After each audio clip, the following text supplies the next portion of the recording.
सरपुतिया एक प्रकार की सब्जी होती है जो तुरई के आकार की तरह होती है, बट बहुत छोटी छोटी होती है। यह बीज से ग्रो की जाती है और गुच्छों में फलती है। इसके फल भी बहुत चिकने होते हैं और इसको सीड से ग्रो किया जाता है। Hello friend, welcome to my channel. Friends, आज इस वीडियो में मैं सरपुतिया, जिसे इंग्लिश में रेडिश गार्ड भी कहते हैं, उसकी बुआई करूंगी। अब तक तो मैं ज़मीन में बोती थी। आज मैंने 2 ग्रो बैग और एक गमला तैयार किया है, उसी में मैं बुआई करूंगी। इसमें मैंने इसकी मिट्टी बना के 60% मिट्टी, 40% काऊ डंग और नीम की खली और इसमें थोड़ी सरसों खली मिला के मैंने ग्रो बैग और गमले को तैयार कर लिया है। और कल बारिश हुई थी तो ये खूब भीग भी गई है और मिट्टी भरे मुझे कई दिन हो गया, इसलिए मेरी मिट्टी एडजस्ट हो गई है। ये देखिए, ये है सरपुतिया के बीज।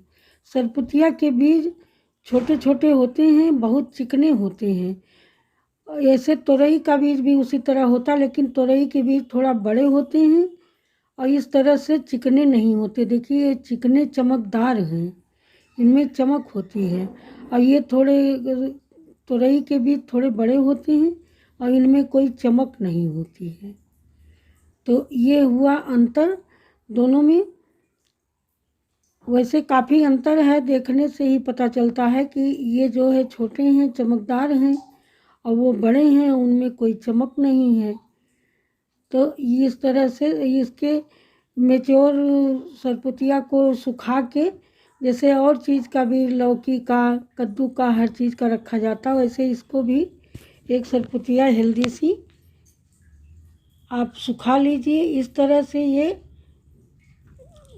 और सूखने के बाद रख लीजिए। फिर इसमें बीज, एक सरपुतिया में इतने बीज निकल आते हैं। और इसको जो है मिट्टी में आप लगा दीजिए, बहुत आसानी से उगते हैं, ये गुच्छों में फलते हैं। तो आज मैं इस गमले में लगाऊंगी और ग्रो बैग में लगाऊंगी। ये भी गमला मेरा काफ़ी लंबा है, 3 बाई 1.5 का है इसमें, और इस ग्रो बैग में दोनों में मैं लगाऊंगी। क्योंकि जितना सीड लगाओ उतना कोई ज़रूरी नहीं कि जर्मिनेट हो जाए, तो कुछ ज़्यादा ही मैं लगाऊंगी। एक एक गमले में अगर 2-2, 3-3 प्लांट भी उगाएंगे तो मेरे पास सरपुतिया के कई प्लांट हो जाएंगे।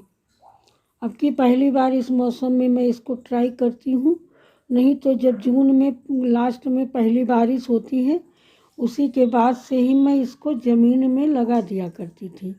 लेकिन अब की बार मैंने सोचा है इस मौसम में इस गमले में और ग्रो बैग में लगाने का मैंने सोच रखा है। तो आज मैं इसको लगाने जा रही हूँ। देखिए, इसको लगाना बहुत ही आसान है। इस तरह से सीड आप ले लीजिए और सीड का जो ये नुकीला वाला भाग होता है, ये नोक वाला, उसको ज़मीन में 1 सेंटीमीटर अंदर लगा दीजिए। बहुत ज़्यादा गहरे में इसका बीज न लगाइए। इस तरह से लगा के उंगली से मिट्टी दबा दीजिए।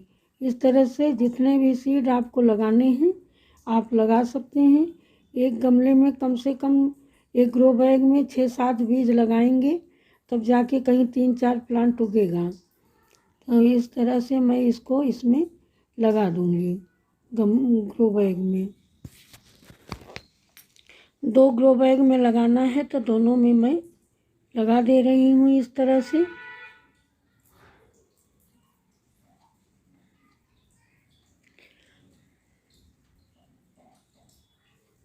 और इसकी मिट्टी आप अच्छी बना दीजिए, तो गोबर की अच्छी सही मात्रा, तो इसमें और कुछ बाद में डालने की ज़रूरत नहीं पड़ती है। और ये 60 दिन में इसमें फ्लावरिंग हो जाती है, इसमें फ्रूटिंग होने लगती है। और इसके प्लांट बहुत लंबे नहीं होते हैं। बेल की वाली सब्जी है तो इसको चढ़ाने के लिए व्यवस्था करनी पड़ती है, लेकिन इसकी बेल बहुत ऊंचाई नहीं जाती है, ज़्यादा से ज़्यादा 4-5 फीट की हाइट की होती है और इसमें गुच्छे में फलती है।